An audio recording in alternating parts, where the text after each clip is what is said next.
अस्सलाम वालेकुम listeners. Novel मेरी रहनुमा इस कलम नूर राजपूत एपिसोड 9। वो पूरी तवज्जो से गाड़ी चला रहा था जब अचानक इसके मोबाइल पर बेल हुई। फरहाद ने मोबाइल उठाया। डॉक्टर मनीषा इस कॉलिंग देख के इसके चेहरे पर नागौरियत फैल गई। बेल बार बार हो रही थी, ना चाहते हुए भी इसकी कॉल रिसीव करनी पड़ी। Hello doctor Farhad. इसने मनीषा की बेचैन सी आवाज सुनाई दी। जी बोल रहा हूँ, सख्त से लहजे में जवाब दिया गया। कहाँ हैं आप? हॉस्पिटल नहीं आए? डॉक्टर जवाद बता रहा था कि आज आप ऑफ पर हैं। डॉक्टर मनीषा और डॉक्टर जवाद फहद के कोलीग से क्या बात है, खैरियत तो है ना? आपने तो कभी हॉस्पिटल से ऑफ नहीं किया, फिर आज कैसे? वो फहद की बात सुने बिना ये बोले जा रही। जी सब खैरियत थे। एक्चुअली मुझे एक ज़रूरी काम से लाहौर जाना पड़ा है, अब वहीं जा रहा हूँ। इस वक्त गाड़ी ड्राइव कर रहा हूँ, बाद में बात करूँगा।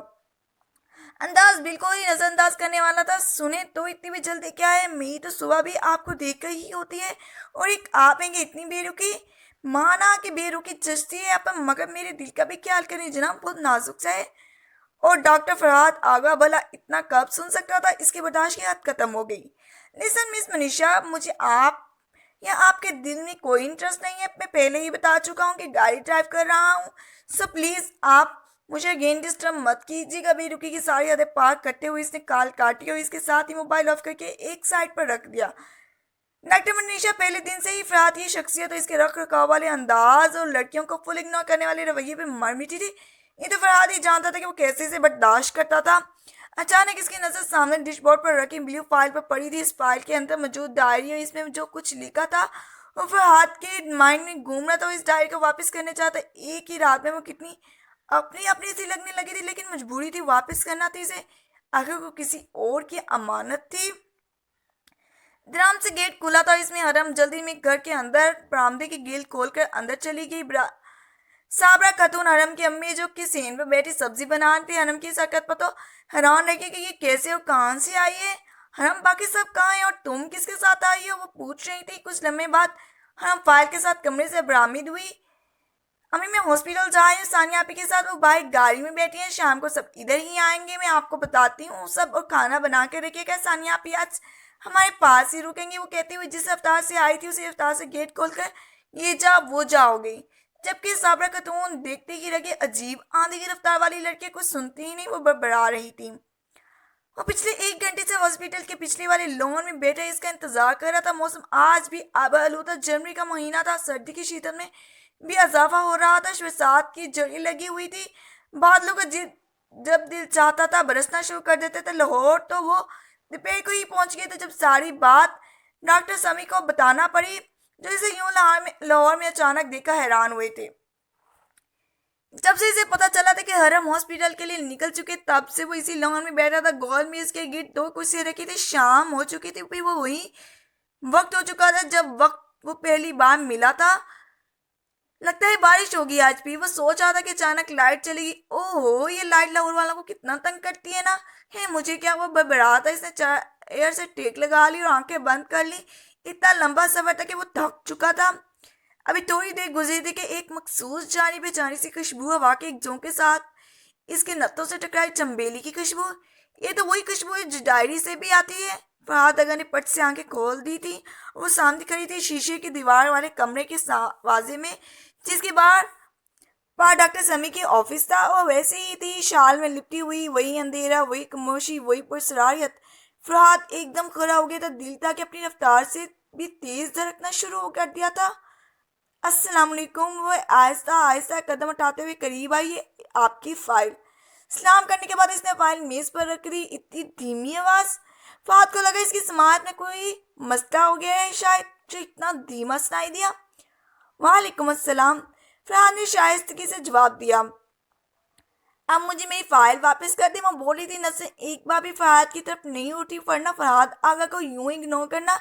ये नजर एक मरतबा इसकी तरफ उठने के बाद इसके चेहरे से हटाना सनफे नाजुक के लिए खासा मुश्किल था। फरहाद ने मेज से फाइल उठाने के बाद इसके सामने की, जिसे हरम ने पकड़ते हुए खोलकर चेक किया कि ये आया अंदर डायरी है भी या नहीं। फरहाद ने हरम की साकत में एक धीमी सी मुस्कुराहट को लबों को छू गई। आपकी डायरी सेफ है। फरहाद ने मुस्कुराते हुए कहा। ओके शुक्रिया। हरम ने जवाब दिया। वापसी के लिए मुड़ी। एक मिनट, आप बैठ जाएं प्लीज। फरहाद को इसके इतनी जल्दी जाने की तवक्का नहीं थी। वो रुकी, पलटी और फरहाद को उलझी नजरों से देखा। क्या हम कुछ देर बात कर सकते हैं? फरहाद आगा ने दरख्वास्त की थी, किसी लड़की से बात करने की यकीन ही नहीं हो रहा था। नहीं सॉरी, हरम ने जवाब दिया। क्यों? क्योंकि अंधेरा हो रहा है। फरहाद के चेहरे पर उलझन फैली। अंधेरे के इस बात से क्या ताल्लुक? ताल्लुक है? हरम ने पूछा। वो कैसे? पूछा क्या? क्या आप नहीं जानते कि अंधेरे का ताल्लुक गुनाहों से है? अंधेरा गुनाहों की तरफ लेकर जाता है। किस मौका पर वो क्या बात कह गई थी? फहद का मुंह हैरत से खुल गया। इसे इस बात की जो बात की और जवाब की उम्मीद नहीं थी। वो कुछ बोल ही नहीं सका। हरम आगे बढ़ी। अच्छा सुने, वो एक बार फिर बोला। हरम रुकी लेकिन पलट कर नहीं देखा। आपकी पोइट्री काफी अच्छी है। वो खबर दे रहा था कि वो पोइट्री, वो डायरी उसकी पढ़ चुका है। हरम का नाजुक सा दिल कांपा, मगर वो कुछ कही बिना ही अंदर की तरफ बढ़ गई थी। बारिश शुरू हो चुकी थी। एक बार फिर वो इसी हॉस्पिटल के लॉन में अकेला रह गया था, मगर इस बार वो फरहाद की नहीं बल्कि अपनी फाइल लेकर गई थी। फिर वो क्यों इतना काली काली महसूस कर रहा था, जैसे कोई कीमती चीज चली गई हो। बारिश एक बार फिर मतवाता से हो रही थी। इन बारिशों का भी मोहब्बत से गहरा ताल्लुक होता है। वहां जो दन सादे इन दोनों को देख रही थी, हम के जाने के बाद फिर से झूमने लग गई थी। दूर कहीं बेचैनी की मगर नगारा बजा, यानी बेचैनी की शुरुआत हो चुकी थी। वक्त हरम के कहे गए लफ्जों पर अतराहट से मुस्कुराहा। तकदीर ने वक्त के कुछ पन्ने आगे की तरफ पलट दिए थे। ये जब भी हम हॉस्पिटल आते हैं बारिश शुरू हो जाती है। जब वो लोग हॉस्पिटल से बाहर आए तो तब हरम ने कहा, मौसम ही आजकल बारिशों वाला है। सानिया आपी ने जवाब दिया। अब वो लोग गाड़ी में बैठ चुके थे। ड्राइवर अंकल, हमारे घर चलें, ताया अबू की घर नहीं जाना।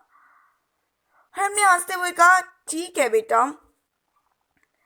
ड्राइवर ने कहा और गाड़ी की स्पीड बढ़ा दी। हरम, लेकिन अरे कमोश, आप कुछ नहीं बोलेंगी? मैंने अम्मी को बता दिया था कि सब शाम को इधर ही आएंगे। अब आराम से चले, पिछली बार भी आप दरवाजे से ही वापस चली गई थी। हमने मुंह फैलाते हुए कहा, चेहरा बाहर की तरफ मोड़ लिया। सानिया पे को इसके ऐसे बोलने पर यूं हंसी आई। अच्छा नाराज मत तो। पता है जब तुम यूं मुंह फैलाती हो तो कितनी प्यारी लगती हो। और हरम भी हंसी। वो मजीद नाराज नहीं रह सकती। वैसे डॉक्टर फहद काफी अच्छे इंसान है ना? सानिया आपी ने तस्दीक चाही। हाँ जी, मुझे तो कुछ एक्स्ट्रा ही हैंडसम नजर आते हैं। हरम ने कहा, वैसे मर्दों को इतना वजीह नहीं होना चाहिए। क्यों? क्यों वजीह नहीं होना चाहिए? मर्दों का क्या हक नहीं होता खूबसूरती पर? सानिया आपी ने पूछा। होना चाहिए, मगर इतना पर्सनैलिटी नहीं होना चाहिए कि मेरी जैसी आम सी लड़की इनके ऐसे सामने कुछ बोल ही ना सके। हरम ने साफ गोई का मुजाहरा किया। कह तो तुम ठीक ही हो, वो माशाल्लाह वाकई बहुत बची है, लेकिन तुमने आखिरी वाली बात गलत कह दी। हरम नूर बलक आम सी हो सकती है क्या? मेरी हरम सबसे खास है। सानिया आपी ने बड़े प्यार से कहा था। और सानिया आपी के इस प्यार बड़ी हरम कुछ बोल ना सकी।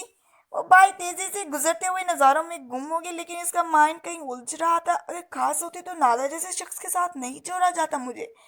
मुस्कुराहट गायब हो गई। फिर दिल तक डूब कर उभरा था।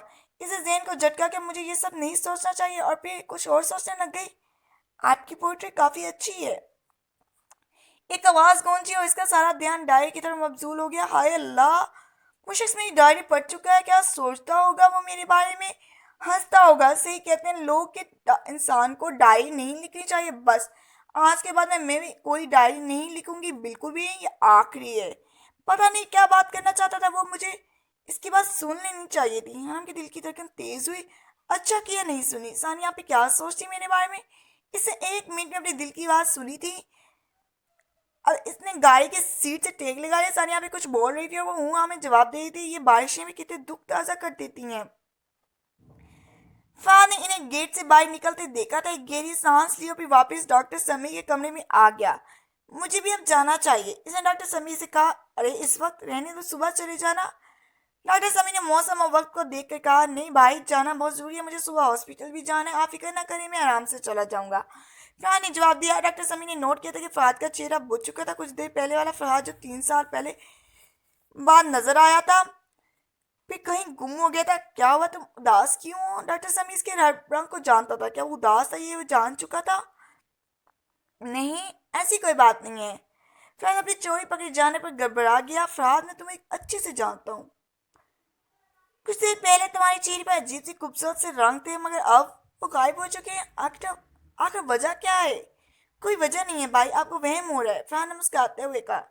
چلو ابھی تم بتانا نہیں چاہ رہے، تمہاری مرضی، لیکن جب دل کرے تو مجھے لازمی بتا دینا، ڈاکٹر سمیع نے کہا۔ جی ضرور، فرحان نے مسکراتے ہوئے کہا۔ وہ کب جانتا تھا کہ جس بے چینی کی میں نگارہ بچ چکا ہے وہ کچھ دیر تک اور بڑھ ہونے والی ہے، اور بے چینیاں کہاں سکون لینے دیتی ہیں۔ جب وہ لوگ گھر پہنچے تو کافی گہما گہمی شروع ہوئی تھی۔ لگتا ہے سب آ گئے ہیں، ہم نے اندر سے آتی آوازوں کو سنتے ہوئے کہا۔ وہ مسکراتے ہوئے اندر داخل ہوئے، واقعی سب آ چکے تھے۔ ثانیہ آپی کی بیٹی گویا بھی ان کے ساتھ تھی۔ شیزا، ثنا، حرین اور امی لوگ سب لاؤنج نما برآمدے میں بیٹھے تھے۔ اتنی رونق دیکھ کر حرم کو بہت خوشی ہو رہی تھی۔ ثانیہ آپی سب سے مل رہی تھی، اور یہ کیا، حرم کے ہونٹوں کی مسکراہٹ اچانک غائب ہو گئی۔ سامنے کمرے میں نادر بیٹھا تھا نبیل اور زین کے ساتھ۔ اس کا آنا لازمی تھا کہ نہ جانے کیوں اس کا نام بھی سنتی تھی تو یوں لگتا تھا جیسے گرم پگھلا ہوا سیسا کانوں میں انڈیل دیا جاتا ہے، اور نادر کی نظریں حرم پر جمی تھی۔ مجال ہے جو حرم نے سلام کیا۔ السلام علیکم بلا کہ وہ خود ہی بول پڑا، کیونکہ وہ جانتا تھا کہ حرم کو اسے بلانے کی والی نہیں ہے۔ وعلیکم السلام، مجھے کام ہے، میں آتی ہوں، وہ کہتے ہوئے باہر نکل گئی۔ حرم چائے بنا لو، صابر خاتون نے اسے کچن کی طرف جاتے ہوئے دیکھ کر کہا۔ جی وہی بنانے جا رہی ہوں، حرم نے جواب دیا، اور کچن میں آنے کے بعد آنسو اس کی آنکھوں سے ٹپ ٹپ گرنے لگے۔ یا اللہ، اس شخص کو میری زندگی کا حصہ مت بنائیے گا، میں جیتے جی مر جاؤں گی۔ وہ دعا مانگ رہی تو ساتھ ساتھ چائے اور دیگر لوازمات کی تیاری شروع کر دی تھی۔ اسے پتا تھا کچھ دیر بعد ثنا اس کی مدد کو آ جائے گی، بھی شیزا بھی، البتہ حرین تو بلانے سے بھی نہیں آتی تھی۔ کچھ دیر بعد اسے کچن میں آہٹ سی محسوس ہوئی، مگر اس نے مڑ کر نہیں دکھا۔ شکر ہے ثنا تم آ گئی، آؤ یہ شامی کباب فرائی کر دو، وہ بول رہی تھی، مگر کوئی جواب نہیں آیا۔ اچانک اسے کچھ غیر معمولی سا محسوس ہوا۔ حرم نے پیچھے مڑ کر دیکھا، اس کے رنگ اڑ کے کچن کے دروازے پر نادر کر رہا تھا، اور وہ کچن کا دروازہ بند کر کے اندر کی طرف آ رہا تھا۔ چہرے پہ شیطانی مکروہ مسکراہٹ پھیلی تھی۔ اور اسی کے ساتھ ہوتی ہے ایپیسوڈ ختم۔ اللہ حافظ۔